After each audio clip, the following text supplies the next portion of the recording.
Titans need to learn from the Philadelphia Eagles and their own past and trade down in the NFL draft. I'll explain why on today's edition of Locked On Titans.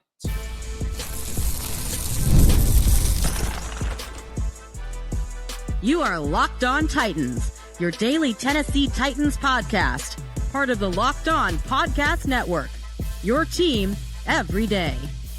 Welcome to the Locked On Titans podcast. I am your host, Tyler Rowland. Titans fans, on today's show, I'm going to tell you some lessons that the Tennessee Titans need to learn from the Philadelphia Eagles about building a roster, talk about some drama recently with some former Tennessee Titans, including A.J. Brown, and finally, I'll put a cap on this 2025 football season and talk about why I'm so excited to get into 2025. Before we dive into all of it, I do want to thank you for making the Locked On Titans podcast your first listen each and every day. Remember, Monday through Friday, Tennessee Titans content all year round, always for free. You're not going to beat that anywhere else. Make sure that you get subscribed, stay subscribed. It's your team every day here on the Locked On Titans podcast. Speaking of every day, shout out to my everydayers out there tuning in Monday through Friday. If you aren't an everydayer, you need to be one because there's tons of breaking news all off season long. We got cap cuts, free agency, the draft, and I break it all down like nobody else. Also, tomorrow's show, we're going to do a little veteran quarterback, veteran position player conversations about who to sign, who to trade, who makes sense for the Titans. So make sure that you don't miss that. But with that being said, do want to talk about some of the lessons that need to be learned here for the Tennessee Titans after watching the Philadelphia Eagles absolutely dismantle the Kansas City Chiefs in the Super Bowl. And the number one lesson that I think the Tennessee Titans need to take from this is that they need to trade down in the NFL draft. Now, look, you guys know, and if you don't know, I've explained it a number of times. I'm going to explain it again. I prefer Abdul Carter. He is my number one player in the draft. Travis Hunter would be my number two player in the draft. But if the Titans love one of the quarterbacks and go with the quarterback, I'm willing to give them a chance. For reference, I'm not going to act like I did after Tavondre Sweat got picked if the Titans draft a quarterback. I get it. If they fall in love with one of the quarterbacks, I get it, and I'm down for the ride. I'm down to support that quarterback and go. But here's the reality. Whether the Titans take Abdul Carter or they take a quarterback, they're not going to turn into a great team next year. That's not the reality. There's this argument going on online every day when I open my apps to post my shows, whether it be on Twitter or Facebook or Instagram or YouTube or TikTok, or it doesn't matter. It's how are you going to win as many games as possible next year? What wins you more games next year, a quarterback or a pass rusher? Pass rushers don't win games. What the Eagles proved last night is that there is no firm answer. There's no blanket statement. You can't look at the quarterbacks and say, if the Titans draft one of the quarterbacks, they're going to be great. That's the best chance to go get wins. The Bengals have Joe Burrow. They didn't even make the playoffs. Patrick Mahomes is a better quarterback than Jalen Hurts. They didn't win. It's not all about the quarterback. You have to have other things. And I think the Chiefs proved that as well. Patrick Mahomes is the best quarterback in the NFL and a top 3 quarterback of all time.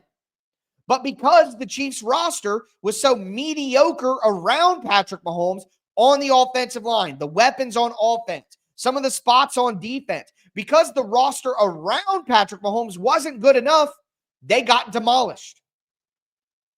Now, on the other side, Philadelphia has Jalen Hurts. Jalen Hurts isn't an elite quarterback. Jalen Hurts deserved Super Bowl MVP. He stepped up in the biggest moments. He played a great game. He deserved MVP for a player award. But the Eagles dominated that game because of their pass rush, because their front seven, their defensive line, the trenches, their O-line, their D-line dominated. So even though the Chiefs had the better quarterback, the Eagles had the better football team, and that can still win.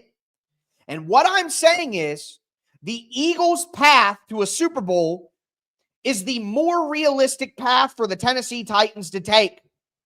And the best way to build a roster as good as the Eagles have done is to trade down. Trade down, collect more picks, get an additional first-round pick next year. If the Tennessee Titans had multiple picks in the first round next year and added additional top 100 picks this year, that would be the best way to quickly, you talk about what quickly fixes the Titans. The best way to quickly fix the Tennessee Titans is not just to take a lottery scratch off on a quarterback, and then what? You get the quarterback and he's good. The rest of the team isn't good enough. You talk about taking the pass rusher. I want Abdul Carter, number one for the Titans. That's the best player that they can take. But I would still tell you that if they could trade down and pass on Abdul Carter, then they probably need to do that too. Because like I said a couple of weeks ago, Abdul Carter is the best player in the draft, in my opinion. But he's not a generational prospect. He's not as good as Von Miller or Myles Garrett were coming out of college. He's not that level of prospect. So the best thing for the Titans to do is to trade down. And if you don't want to look at the Philadelphia Eagles, who had the best running back in the NFL, top 5 wide receiver duo, top 3 offensive line, top 3 defense, and a good quarterback, if you don't want to look at them, okay, that's fine. Look at the Tennessee Titans. When were the Tennessee Titans at their best over the last 10 years? It was 2019 and it was 2021. 2019, you had Henry, you had a good offensive line, a great offensive line with Lewan, and they added Saffold and Ben Jones and Jack Conklin and Nate Davis. That was a great, one of the top 3 offensive lines. You had the best running back in the NFL. And look, A.J. Brown and Corey Davis were not a top 5 duo, but we saw how good A.J. Brown ended up being. And Corey Davis, when healthy, is a good number 2 wide receiver. So the Titans still had a very good group of weapons there. They had Delaney Walker at the back end, but Jonnu Smith was also turning into a pretty good player in his 3rd year in the NFL. So you have a really good group of weapons, the best running back in the NFL, a top 3 offensive line, and then a good defense. A great defense? No, but a really good defense. And if I recall, they were very good in certain metrics that year that mattered. And then you go to 2021, really good offensive line, not as good as 2019, but a good offensive line. Still have Derrick Henry, A.J. Brown at his peak powers. Julio Jones didn't get all the value that we thought Julio Jones could bring, but Julio Jones was still solid, especially when he played, especially in that playoff game. He did his job. But then you go to the defense, and the defense was awesome. The best pass rush unit that we've seen from the Titans in over a decade, with Jeffrey Simmons and Harold Landry and Danico Autry and Bud Dupree. And Bud Dupree was incredibly overpaid. He was paid as the number 1 rusher on a team when he was the number 4 rusher on the team. But that's a great rush group right there. So whether it be the Eagles winning this Super Bowl or whether it be the best versions of the Tennessee Titans, it's the totality of the roster that made those things happen. And go back, how did the Tennessee Titans build those rosters? By trading down in John Robinson's first season as general manager. And the answer to that people say is, well, they had Marcus Mariota, so that made it possible. Marcus was not any better than the game manager. Marcus Mariota was not better than Sam Darnold as a free agent right now. So don't tell me that the quarterback made it different, because Marcus was just an average starting NFL quarterback. So learn some lessons from the Eagles and from your past. Trade down and stack picks. Do want to let you guys know that today's episode is brought to you by Prize Picks. Football season may be over, but basketball is in full swing, and there is no better way to stay in the game than with Prize Picks, the best place for daily fantasy sports. With Prize Picks, you just pick more or less on at least 2 player projections, and if you're right, you can win up to 1,000 times your cash. This week, you can look at like Jason Tatum for more than 29 points. I would be looking at Luka Doncic for more than however many points they want to give him. I don't care. I'm taking more. Luka on the Lakers. Basketball is here. It's going to be great, and it's never better than on Prize Picks. Download the Prize Picks app today. Use the code LOCKEDONNFL to get $50 instantly after you play your first $5 lineup. That's code LOCKEDONNFL for $50 instantly after you play your first $5 lineup. It's Prize Picks. Run your game.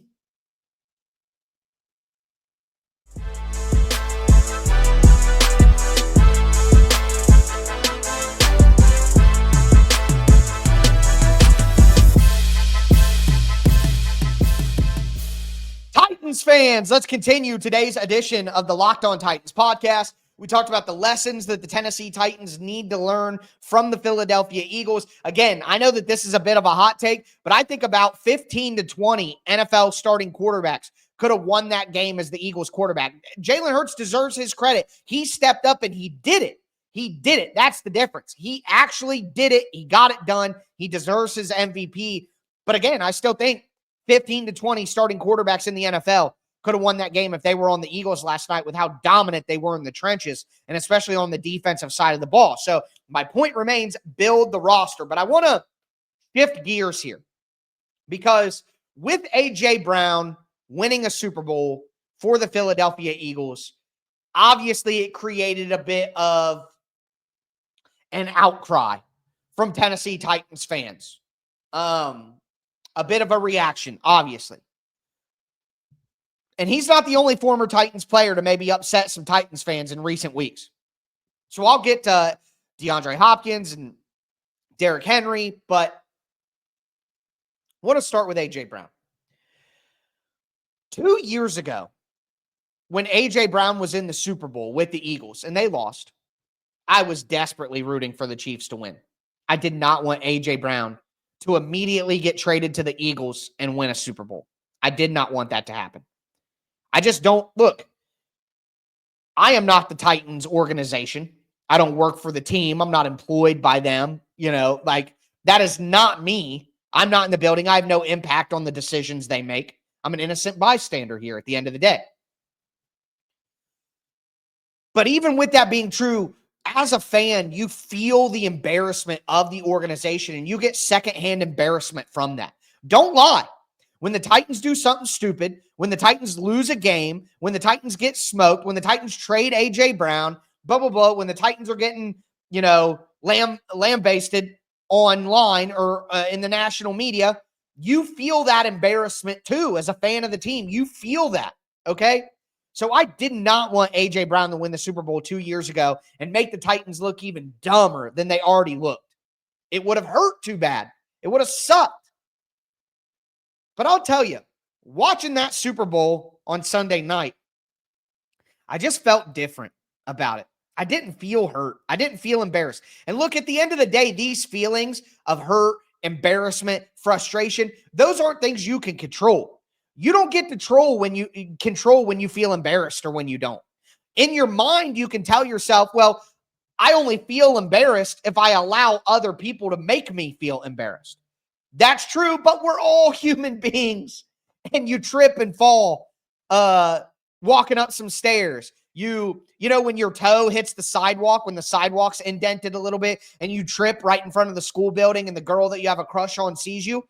Yeah, in theory, that doesn't mean anything. She's not going to not like you anymore because she saw you trip, but you're going to feel embarrassed. So that embarrassment is not 100% self-controlled. At the end of the day, it just hits us.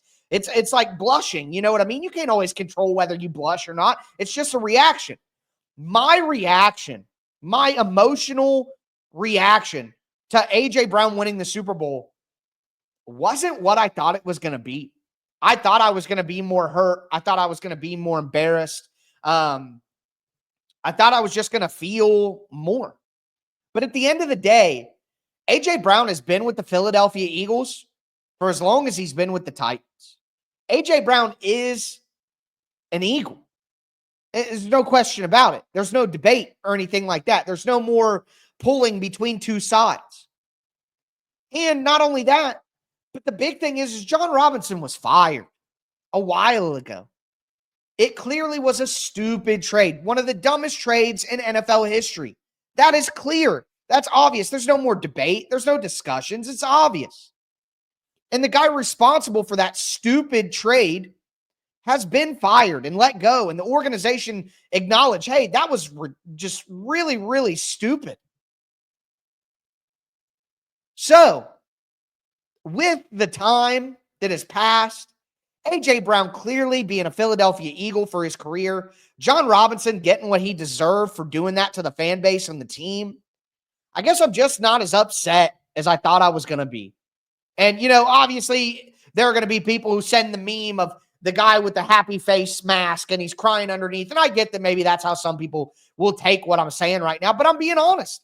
I just really wasn't that bothered by it. He's not a Titan anymore. And it's been enough time where I just don't feel that embarrassed by it at this point in time. Time heals all wounds at the end of the day. Now, some people were mad at A.J. Brown earlier in the week when he was asked during Super Bowl media, what's the biggest difference between Tennessee and Philadelphia? I thought A.J. Brown really took the high road with this one. He said opportunity. He didn't say, oh, this is a way better organization. Everybody in the building's better. We got a better quarterback. We got a better team. The GM's way better. Philly's a better city. This is a better fan base. This is a better team, better organization. He didn't do that. He said the only difference is opportunity. And if you look, he's averaged 30 to 40 more targets a season in Philadelphia than he got in Tennessee. So he's right. He got more opportunity in Philadelphia than he would have gotten in the offense under Mike Vrabel. He's right. I wasn't bothered by that. Some people were bothered by that and were like, oh, he's hating on the Titans again. I thought A.J. Brown took the high road. Didn't hate on the Titans. He could have hated on the Titans from top down. And he didn't. He just said, hey, they gave me more opportunities in Philadelphia. And he's right. Statistically, he's correct. And at the end of the day, A.J. Brown made the right decision for himself. He went and he won a Super Bowl. He's got better stats and more money than he ever would have gotten in Tennessee. So I'm just not mad about that. I'm not upset about it. I'm not. So let me know how you guys feel down below. Do want to move to DeAndre Hopkins. And I got to tell you guys, if you didn't see on Twitter, I put a bet on FanDuel for DeAndre Hopkins and A.J. Brown to both score a touchdown in the game. And I hit that bet. I called it a Titans misery bet. But of course, it hit. But with Hopkins, I feel no embarrassment. I feel no disappointment. Titans let DeAndre Hopkins go. He's in the Super Bowl. I feel zero embarrassment or hurt from watching DeAndre Hopkins. Again, that was a right move, not only for the Chiefs, but the Titans. And they used Juju Smith-Schuster more than they used DeAndre Hopkins during this playoff run. So, in my opinion, the Titans got a great deal on DeAndre Hopkins. But he had a quote from earlier in the week where he said that playing for the Titans during this season almost made him question his love for football. He took himself out at the end of the Buffalo Bills game. But look, I'm not mad at Hopkins either. He's a veteran late in his career. Why would he want to be on the Titans for 3-14? Why would he want to do that? And nobody is happy when you're losing like that. They got beat bad by the Bills. They got destroyed by the Lions. It was devastation all year long. I don't expect DeAndre Hopkins to be happy. DeAndre Hopkins did the Titans a favor by taking himself out and making sure he didn't get hurt so that the next day when he went to Rand Carthon and asked to be traded, the Titans could actually trade him.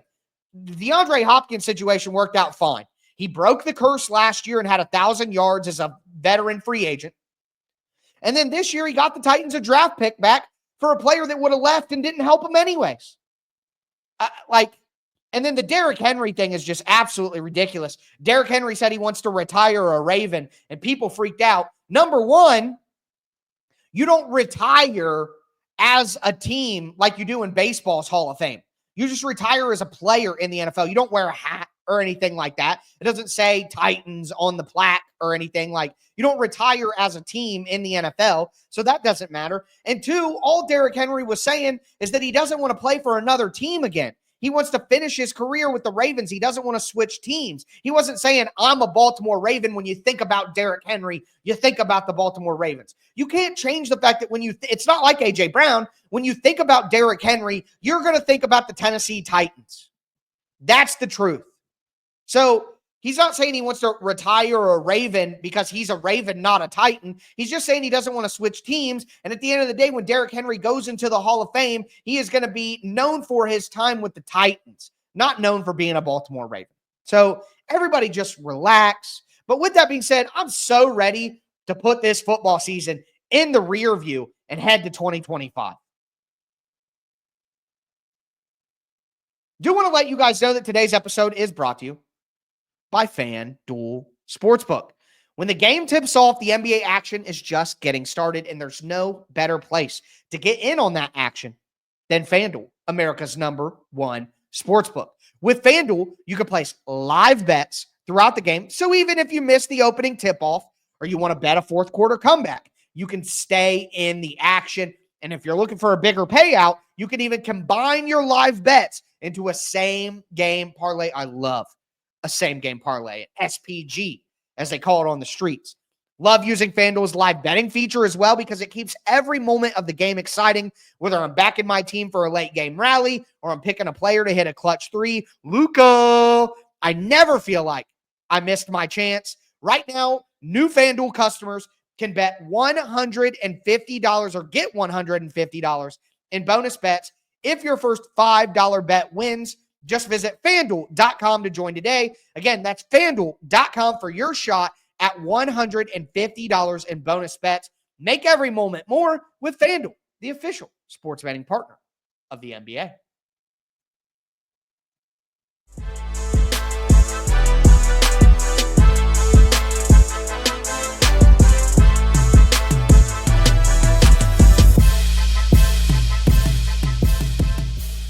Titans fans, let's cap off today's edition of the Locked On Titans podcast. We talked about lessons the Tennessee Titans need to learn from the Philadelphia Eagles and their own past. We talked about some former Tennessee Titans, A.J. Brown, DeAndre Hopkins, Derrick Henry, and why I just feel like people overreact to be mad about some of this stuff. I just don't get it. But what I want to do right now is kind of want to put a pin, put a period on the 2024 football season. I say football season in totality, quite honestly, and I'll get to it. But more than anything, just want to put this Tennessee Titans season to rest. Like, totally move on from the 2024 NFL football season, because the reality is this was one of the worst football seasons of my entire life. This is one of the bottom 3 Tennessee Titans seasons of all time. And my thing is, it's not, to me, this season sucked worse than 2014 or 2015. This season sucked worse. 2014 is definitely what I want to go with.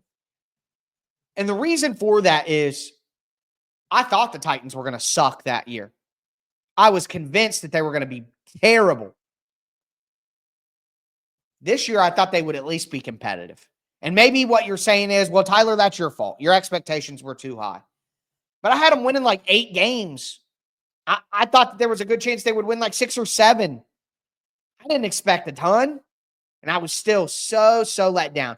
For the Titans to hire Brian Callahan, promote Rand Carthon, basically, not technically, but basically. Sign Ridley, sign Cush, trade for Snead, do all these things. For the Titans to do all these things, the hype around Will Levis, think about firing Mike Vrabel and how dumb the Titans looked for that.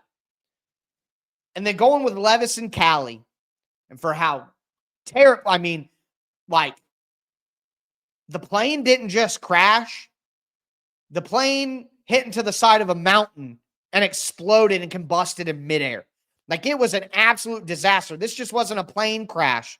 This was a tragedy, what Will Levis and Brian Callahan did this year.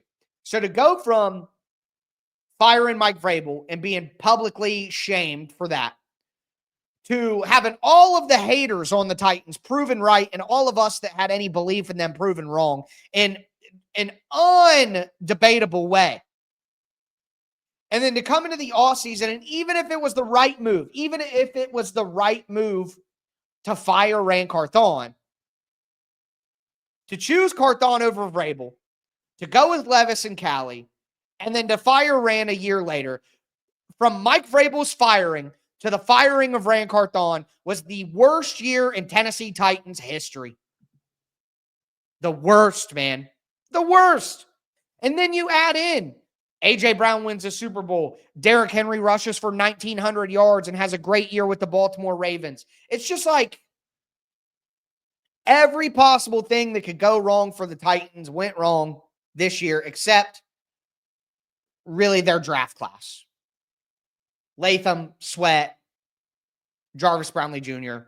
looked pretty solid. Like, there's the hope. But other than that, yikes, man. Can't believe in Levis. Hard to believe in Callahan. Hard to believe in the organization and Chad Brinker. Is Cush going to be healthy? What are they going to do on the O-line? Are they going to trade? Like, there are just so many questions and things have failed so miserably in 2024 that I cannot wait to get to 2025, because at the end of the day, I have a hard time believing it could be worse. How could it possibly be worse? I just, only place to go is up. So I can't wait for 2025. And the reality is, it's not even the Titans season. I told you guys before, my nephew started playing middle school football this year. His team went 0-8 and got killed every game. He's from a very, very small school. They're totally outmatched. It's not really his fault. He's actually one of the best players on the team. But anyways. And then I started covering high school football games this year. I do the broadcasting for my local high school, like the PA announcing for the games. They went 0-10. Maybe the worst team in the history of the school. So look, I'm an Ohio State Buckeyes fan. I'm from Ohio, born and raised. But the Ohio State Buckeyes do not impact my personal happiness anywhere near the way the Tennessee Titans do. So the Buckeyes won a championship, and I'm happy that they won. I enjoyed it. But it's nowhere even close to my emotional attachment to the Titans or like my Los Angeles Lakers. So with the middle school team that I watched, my nephew's team going 0-8, the high school team that I cover for going 0-5 in the games I did, 0-10 overall, the Tennessee Titans going 3-14, and not just being bad, but being absolutely terrible when we thought they might be decent. By far the worst football season of my life. And now look, I do my dream job every day. I make a living and make really good money talking about NFL football for Locked On Titans. I got promoted to be the host of Locked On NFL. My personal life is going great with my career and all of that. But I still would like my football teams to win some more games, right? Is that too much to ask? Can I have a good career going and my football team be decent? Please, I'm begging you, 2025, I'm begging you. Please be better to me than 2024's football season was. But with that being said, that is going to do it for me today, folks. Again, tomorrow's show, we are going to look at the veteran quarterback carousel. But as always, I am your host, Tyler Rowland, and this was Locked On Titans.